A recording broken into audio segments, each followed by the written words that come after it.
Salut à tous les amoureux de la chose ludique, c'est Magna Magister, toujours en direct de la grande bibliothèque d'Alexandrie. Et aujourd'hui, je vais vous présenter Aria. Voilà. Donc, c'est le premier épisode de la série C'est par ici la sortie. Parce que c'est sorti la semaine dernière. Et on remercie d'ailleurs la grande, on va dire, logistique de Philibert pour nous avoir envoyé dans les meilleures conditions cet objet. Donc, Aria, qu'est-ce que c'est? Aria, au départ, c'est un actual play qui était donc sur Twitch. Et c'est devenu, au fil du temps, un jeu de rôle avec un financement participatif qui a eu un énorme succès et qui nous a permis d'avoir toute la campagne, en fait, de l'actual play, les premières saisons, sous forme donc d'un jeu de rôle, et un jeu de rôle vraiment formidable. Je préfère voilà, vous le dire, mon avis est déjà tout à fait forgé. C'est vraiment un magnifique produit et une chose, on va dire, que je vais vous présenter plus à même. Alors, la version collector, qu'est-ce qu'il y avait dedans? Il y avait donc le fameux coffret, voilà, j'ai retiré les bouquins, avec donc deux tomes. Voilà, le premier donc c'est La guerre des deux royaumes, le voici, donc voilà, c'est le tome 1. Le deuxième tome, donc, qui s'appelle La couronne, le sceptre et l'orbe, voilà. Il y avait également un coffret édition collector, donc spécifique à l'édition collector, avec plein de bonus, donc des ex-libris, des illustrations, des plans. Et moi j'avais rajouté sur mon panier à l'époque de la souscription l'écran, un bel écran, format, on va dire, qui n'empêche pas de voir ses joueurs comme on dit. Voilà, qui est dans la même taille en fait que les bouquins qui sont en A5. Un petit bonus qui nous avait donné aussi, voilà, le livre des petites magies alors, est-ce que la caméra va faire le point? On voit pas le titre. Ah là là, c'est terrible. Ça commence avec des petites nouvelles d'ambiance et un bonus qu'on avait eu aussi, qui est la campagne Stars, la grande route. Voilà. Et oui, il nous offrait une campagne SF avec un jeu de rôle qui pourtant, à la base, est de la low fantasy. Donc, Aria, c'est deux bouquins de 450 pages. On n'est franchement pas volé, hein. Voilà, vous pouvez faire des haltères avec, c'est plutôt pas mal. Et donc, c'est une campagne clé en main.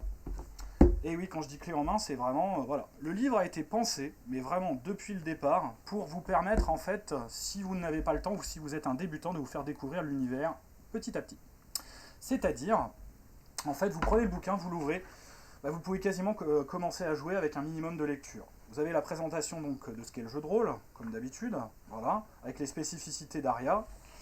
Voilà, on vous donne dans les premières pages la carte du monde, qui est un monde vraiment à taille humaine, comme ils veulent le dire. C'est-à-dire, voilà, c'est pas un monde gigantesque. Voilà, là, il y a plein de cultures. C'est vraiment pensé comme un peu, on va dire, la Méditerranée. Ça fait vraiment penser à ça. Au départ, je pense qu'il s'est inspiré de ça. Et avec plein de peuples différents, leurs spécificités culturelles, leurs spécificités politiques également, voilà, on va dire un rapport à la magie également très particulier, certains qui l'acceptent, d'autres qui la refusent complètement, enfin bref, c'est vraiment super intéressant. Et donc, après une description, on va dire, très globale du monde, vous avez le système de jeu qui est décrit en quelques pages avec la création de personnages et le système minimum. C'est du basic role-playing, donc c'est des pourcentages. Donc quelques caras, quelques compétences. Voilà, on réussit son action si on fait en dessous du pourcentage. C'est tout simple, hein, franchement. Et on n'a pas voulu se casser la tête. Le système de magie qui utilise des cartes à jouer. Voilà, avec donc en fonction des suites et en fonction, on va dire, de la puissance, de la hauteur de la carte, des effets magiques différents. Et donc, alors pour les effets magiques en question, donc voilà, vous avez le cœur qui est pour la manipulation, on va dire, plutôt sociale. Vous avez le pic qui lui est plutôt sur les morts, les esprits, la nécromancie. Le trèfle, c'est pour les manipulations des éléments. Et le carreau, d'après mes souvenirs, c'est vraiment pour détruire des choses, je crois. C'est vraiment, voilà, c'est tout simple, hein, franchement. Il n'y a pas besoin de se casser la tête. Et après à vous avoir présenté le système de jeu, un scénario prêt à jouer. Donc là, celui-ci, c'est donc une sorcière chez les mages. Voilà une petite intrigue, on va dire, d'enquête pour commencer, avec à chaque fois, comme on va dire chez Eldercraft, c'est un peu leur marque de fabrique, des petits encarts qui vous proposent, on va dire, des petites lignes de dialogue pour, on va dire, faire parler certains PNJ, des encarts avec, on va dire, le système de jeu. C'est vraiment pas à pas. C'est super bien fait en quelques pages et des personnages pré-tirés à la fin qui sont adaptés évidemment au scénario. Une fois que vous avez eu ça, vous avez un petit chapitre de description, on va dire, de l'univers, de background, et le commencement de la campagne. Donc là, par exemple, c'est le premier chapitre qui se passe, on va dire, dans ce qu'on appelle le rideau. Hein, c'est pas le rideau de votre chambre à coucher, c'est le nom, on va dire, du royaume, enfin du royaume, du fief en fait sur lequel vous allez commencer. Et après, toute la campagne se décline avec la description, parfois pleine page, donc de certains PNJ majeurs, la description de villes, voilà. Tout est intercalé en fait, tout est progressif et on vous donne à chaque fois le matériel en fait dont vous avez besoin pour jouer la partie de la campagne que vous allez avoir à jouer juste après. Ce qui est quand même plutôt bien fichu, franchement pour les débutants, c'est très très bon, c'est très très bien pensé, c'est génial.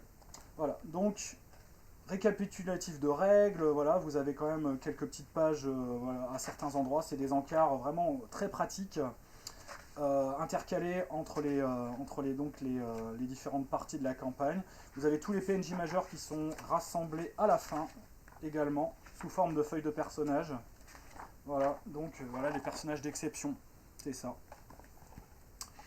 Voilà, avec l'endroit où on peut les rencontrer aussi, c'est plutôt bien fichu ça, hein. Ça c'est très très très très très malin. Franchement, tout est pensé, tout a été vraiment réfléchi pour aider le MJ et aider les joueurs à se mettre, on va dire, de plein pied, on va dire, dans l'univers. Voilà, vous avez donc description de PNJ, qui peuvent devenir peut-être des PJ, hein, si jamais. Mais bon, ce serait quand même mieux de jouer son personnage jusqu'au bout, avec vraiment des illustrations superbes. Voilà. Donc signé Jocelyn Grange, ainsi que le deuxième avoir fait les illustrations, Johan Blais. Alors, Jocelyn Grange, moi je le connais pour son travail sur la gamme Antica. Et voilà, description également des personnages de la série, de l'actuel play. Donc là, dans ce tome-là, le premier, on a Atlan et ce cher Clodomir, ou Clodowood si vous préférez, ou Clodométal, puisqu'il change de nom, on va dire, en fonction de la campagne, en fonction de quoi il est fait. Mais bon, ça, je vous conseille de regarder l'actuel play pour en savoir plus. Bon, ça vous spoilera un peu la campagne, mais pas trop, parce que je préfère quand même vous mettre en garde, vous expliquer la chose. La campagne, en fait, c'est la campagne décrite dans l'idéal, celle que devait normalement jouer Fibre Tigre, ce qui n'a pas été le cas, hein. Franchement, ils ont fait plein de choses, on va dire, annexes, plein de quêtes, de petites quêtes, voilà, qui leur ont consacré des heures et des heures. C'était jouissif, comment dire, aller voir, se dépêtrer dans des petites intrigues à la noix, alors qu'ils avaient donc évidemment un grand objectif à remplir, qui est celle, la couronne. Voilà, pour ainsi dire, voilà, le fond de l'intrigue, hein, c'est assez simple, hein, c'est, on va dire, essayer, on va dire, de faire revivre un dieu, de le ramener, on va dire, à la vie ouais, c'est ça, on va simplifier ça comme ça, et rassembler, on va dire, les objets qui sont en fait des objets de pouvoir. Donc justement, la couronne, le sceptre et l'orbe. Voilà, c'est d'où le titre, justement, du deuxième tome, qui revient donc à rassembler ces objets, voilà, avec toujours des PNJ vraiment, voilà. La princesse, on a envie d'aller lui dire bonjour, la demoiselle. Donc pareil, donc là vous avez de nouveau chaque région qui est décrite, avec des personnages pré-tirés, un nouveau scénario qui vous permet, on va dire, d'essayer les règles qui vous ont été exposé juste avant. Donc le scénario, c'est Une nuit en Osmanli. J'ai eu la chance de jouer ce scénario d'ailleurs aux fiches de Cannes avec mon groupe de joueurs, avec Fibre Tigre en personne. C'était vraiment un super moment, quoi. J'ai réussi. En fait, j'avais vraiment tenté le coup, j'avais réussi à le contacter et je lui ai dit bah voilà, est-ce qu'il reste une place pour pouvoir faire une partie test d'Aria aux fiches de camp. Il m'a entendu, oui oui oui, pas de souci, tu viens comment dire le jour chez Eldercraft, tu leur dis voilà, je voudrais faire une partie avec toi à telle heure, et donc c'est ce que j'ai fait, j'ai été voilà, chez Eldercraft pour confirmer notre inscription et on a joué avec Fibrotique en personne. Vraiment, c'est quelqu'un de super gentil, très, très avenant, qui nous a fait vraiment, voilà, qui nous a proposé, qui nous a exposé, qui nous a vraiment, voilà, donné envie de jouer à son jeu. Franchement, voilà, c'était tout ce qu'il fallait faire d'une certaine manière. Et tout ce qu'il fallait faire, il l'a fait. Et vraiment, je pense que c'était un grand moment hein, pour ceux qui ont dû faire les parties avec lui aux fiches de Cannes en 2020, ceux qui ont eu la chance avant que le ciel nous tombe sur la tête. C'était vraiment génial. Un excellent moment en tout cas, et une très belle rencontre. Voilà, je suis resté en contact avec lui. Peut-être un peu moins en ce moment, parce qu'on est chacun un peu occupé. Surtout lui, hein, on va dire. Mais bon, voilà, c'est une belle rencontre qui m'a permis de rencontrer une personne qui était impliquée, on va dire, dans le jeu de rôle et dans on va dire, cette volonté de faire passer notre passion. Et ça, c'est vraiment super bien. Alors, élément, voilà, le coffret collector. Donc une petite boîte en carton qui est, voilà, faudra faire attention hein, parce que la boîte elle est pas super elle est pas super solide, mais bon c'est pas grave, normalement elle devrait rien craindre hein, si vous faites attention. Donc tout d'abord, première chose et non des moindres, l'ex libris avec le numéro de collection de votre coffret collector et avec évidemment les signatures. Ils ont dû en signer, hein, parce qu'il y en avait quand même pas mal. Moi j'ai la 1021 visiblement. Il y en a eu quand même pas mal des coffrets collector, et donc il y a la signature de tous les membres de l'équipe, donc les 4 joueurs, donc Daz, Lydia, Dérive, Lame, ainsi que donc Fibre Tigre, voilà, qui est ici, avec son petit symbole. Sinon, vous avez également dans le coffret un livret magnifique avec la description donc, de quelques PNJ majeurs qui vous donne en fait surtout des types culturels majeurs et la présentation de chaque région avec très belle illustration format paysage, très inspirante à chaque fois. C'est vraiment voilà, c'est magnifique hein. Regardez ça, il n'y a rien à dire. C'est un bel objet du début jusqu'à la fin, et en plus un objet vraiment bien conçu pour que justement on puisse commencer le jeu de rôle. Donc voilà, encore un petit ex libris. Et dans la boîte, il y a également donc les cartes. Voilà, donc vous avez Esperanza, Kniga, voilà, vous les avez toutes les régions que vous allez ou dans lesquelles vous allez vivre vos aventures. Donc, par exemple, voilà la carte d'Irem, la fameuse cité, donc une cité mythique dans laquelle normalement vous devrez aller à un moment. Voilà, avec d'un côté on va dire un plan annoté pour le MJ et de l'autre la version non annotée pour les joueurs. Voilà, encore une fois, ça c'est le b.a.-ba du bas, mais il faut le faire quoi. Tous les jeux ne le font pas, et donc c'est important en tout cas de noter que là ils l'ont fait et ils l'ont bien fait. Ça donc c'est pour le coffret, enfin le petit coffret collector qui va avec le coffret global. L'écran donc avec toutes les tables dont vous avez réellement besoin. Alors vous voyez, le système de jeu, techniquement, il tient... voilà, c'est ça. C'est cet encadré-là, quoi, cette demi-page-là. Et rien de plus. Le reste, c'est le système de magie. Et que des choses, on va dire, utiles. Et c'est bien, on va dire, qu'il y ait des choses utiles sur un écran. La plupart du temps, parfois, c'est pas toujours le cas. Des conseils de maîtrise, des proverbes en fonction de la région où vous jouez, et des noms et prénoms de PNJ à la volée. Plus donc, comme je disais, les encarts pour la magie. Voilà, il y avait avec... où est-il? Ah mince, je n'arrive pas à le retrouver. Oui, il y avait une plaquette de présentation qui allait avec, mais bon, rien de bien. Voilà, elle est là. Donc ça c'est la plaquette de présentation qu'elle est avec l'écran. Donc le livre des petites magies, des petites nouvelles d'ambiance, voilà, un bouquin à 8 € hein, si vous voulez l'acheter pour savoir si le monde peut vous plaire. Et surtout, une chose, voilà, moi je vais m'attarder aussi là-dessus, parce que ça vaut le coup. Stars, la grande route, qui était le deuxième let's play sur Twitch, qui avait été fait par Fibre Tigre avec une autre équipe. Donc c'était surtout voilà, des gens qui étaient plutôt, on va dire, originaires du monde du jeu vidéo, ou de YouTube, ou voilà, en tout cas qui faisaient, et de Twitch hein, également, mais qui faisaient surtout du jeu vidéo. Et donc ils ont fait une grande campagne qui malheureusement ne s'est pas finie, faute on va dire de pouvoir rassembler les joueurs, ça a été assez dur. Et donc la campagne n'a pas été finie, et là elle vous est présentée pour 40 €, hein, d'ailleurs c'est marqué là le prix, 39 €. Pour une quarantaine d'euros, donc vous avez une campagne de SF clé en main également, présentée comme celle d'Aria, hein, pas à pas, avec donc les personnages prétirés, le système de jeu, qui est toujours le même, hein, donc c'est-à-dire quelques caractéristiques qui sont, que je ne dise pas de bêtises, force, dextérité, endurance, intelligence, intuition, notée à peu près sur 18-20, et évidemment une liste de compétences spécifiques à l'univers, des compétences spéciales ou des capacités.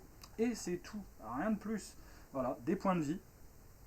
Et voilà, pour Stars, il y a de la santé mentale. Dans Aria, il n'y a pas la santé mentale. Voilà, une valeur de protection si vous avez une armure. Voilà, si vous avez une arme, techniquement, ben voilà, l'arme fait un certain nombre, c'est un dé de dégâts, donc ça doit être un D6 généralement. Enfin, ça dépend de la taille de l'arme. Même si, quand même, grande spécificité de la chose, c'est vrai que j'avais oublié d'en parler, le système, et même on va dire le cadre ludique, et là en tout cas pour vous faire avant tout jouer et ne pas on va dire promouvoir la violence et les combats, ce qui veut dire que techniquement, et ça Fibre Tigre le dit très clairement, Aria et même d'ailleurs Stars je pense, ça va être un peu plus dur pour Stars mais Aria ça c'est sûr, vous pouvez résoudre la campagne sans avoir à sortir une arme ou à faire un combat. Alors il y en a certains qui vont se dire quoi, pas de combat, bah oui mais bon voilà, faut savoir ce qu'on veut, hein, mais là c'est possible. Et avant tout, moi je pense que c'est une bonne occasion de faire un roleplay de qualité et de dénuer des situations voilà, de manière plus subtile que par rapport à ce qu'on a l'habitude de voir. Donc, Stars, le pitch, c'est simple. Vous êtes une équipe de scientifiques, on va dire, d'astronautes, etc. Et vous découvrez en fait des ruines sur Mars. Et donc, à la suite de la découverte de ces ruines, on met en place une expédition pour aller évidemment visiter ces ruines. Et à partir de là, eh ben, il va se passer plein de choses. On va découvrir un portail qui va nous permettre de découvrir des extraterrestres qui eux-mêmes vont nous conduire à d'autres portails. Et un réseau de portails en fait qu'on appelle justement la Grande Route. Voilà. Et à partir de là, une intrigue va se jouer autour, on va dire, de cette grande route de portail, de ces pauvres humains qui se retrouvent au milieu de plein de races extraterrestres bigarrées, toutes les plus originales les unes que les autres. Elles sont toutes plutôt bien décrites d'ailleurs dans le bouquin. Voilà, vous avez... alors voilà, par exemple, ça c'est une des races extraterrestres. Voilà, ce qu'on appelle...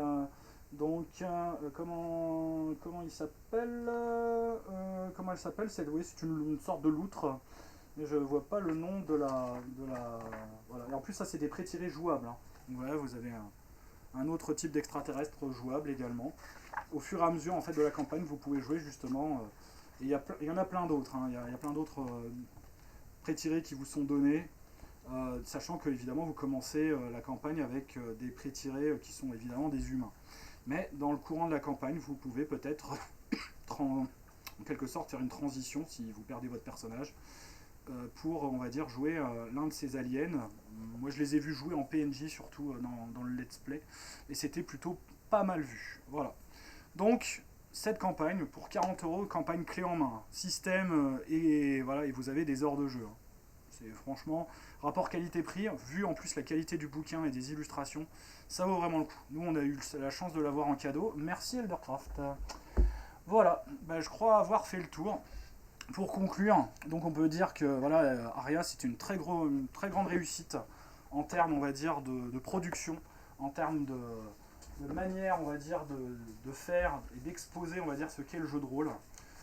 Franchement, moi, voilà, c'est un produit que je conseillerais désormais à tous les débutants qui veulent se lancer, ou à tous ceux qui n'ont pas le temps de préparer leur campagne, tous ceux qui ont autre chose à faire la semaine, mais qui voudraient quand même jouer euh, le week-end, voilà, parce que leur vie de famille les empêche de préparer une partie et de lire des bouquins énormes qui font 500, 600 pages pour justement préparer une partie le week-end pour leurs joueurs. Eh ben, franchement, foncez sur Aria. Petit à petit, on vous donne tout ce qu'il faut pour que vous puissiez jouer. Voilà, présentation de l'univers, le minimum de règles, le scénario, et petit à petit, on vous dévoile l'univers et les nouveaux scénarios et les choses dont vous avez besoin pour continuer à jouer la campagne. Aria, il y a de quoi jouer, moi je dirais bien 2-3 ans. Hein. Franchement, il y a beaucoup à faire. Et si vous en rajoutez en plus, et c'est très facile, d'autant plus que vous n'êtes vraiment pas embêté par le système il est vraiment minime. Donc voilà, vous pourrez jouer pendant des années sans problème et c'est franchement un très bon investissement et surtout un très bon investissement pour ceux qui débutent. Voilà, en plus donc, Aria c'est de la low fantasy, il n'y a pas trop de magie, il n'y a pas de race de fantasy on va dire classique, c'est que des humains avec des cultures humaines très marquées, très bien décrites et ça c'est un point très positif. La magie, voilà, ça reste dans des proportions acceptables, puisque c'est de la low fantasy. Et ça n'a pas un impact majeur, on va dire, sur le monde.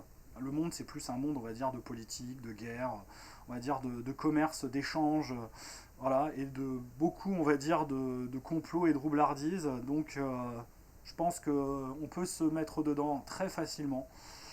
C'est vraiment, voilà, moi c'est mon petit coup de cœur, on va dire, de cette année. J'en aurai d'autres, hein, parce que j'en ai eu un autre l'année dernière, dont je vous parlerai d'ailleurs plus tard. Moment pour faire d'ailleurs le teasing. Oui, car les prochaines vidéos, si vous êtes allé jusqu'à ce moment-là de la vidéo, je peux vous dire et vous teaser que y aura une chronique sur Dune, que j'ai reçue aussi la semaine dernière. Donc Dune, la nouvelle version de Modifius, qui est franchement voilà, une perle. Voilà. Je l'ai déjà testé en plus, hein. Je l'ai reçu genre mardi ou mercredi, j'ai commencé une campagne le dimanche, hein, faut être clair. Mais bon, je l'avais déjà lu en PDF, donc ça a aidé. Alien, dont je vous parlerai assurément. Probablement également Altered Carbon, que j'ai reçu aussi, qui est une belle pièce, hein. Franchement c'est une très très belle souscription. Après, à voir si le jeu est vraiment si intéressant que cela à jouer, je vous le dirai justement, je vais le lire plus en détail. J'avais juste lu le PDF pour l'instant, maintenant que j'ai le bouquin, ça va être un peu plus facile de pouvoir donner en tout cas mon avis définitif sur la chose. Et je vous ferai quelques petites surprises en plus sur, on va dire, les nouveautés qui sont parues. Probablement la Elite, je me retourne parce que voilà, la Elite, il est dans le coin, il est là-bas, si vous le voyez. Voilà, hop là, le gros coffret la Elite, je pense que je vous en parlerai aussi. Et donc, après, on verra pour les diverses nouveautés. Je vais aussi me concentrer sur quelques vieux jeux, hein, donc le prochain à venir, normalement, ce sera la gamme complète Torg et Torg Eternity que je vous développerai. Voilà pour le petit teasing, donc c'était pour Aria en tout cas. Achetez-le, ça vaut vraiment le coup. N'hésitez pas, voilà, c'est génial. Merci, allez, à la prochaine fois. Salut!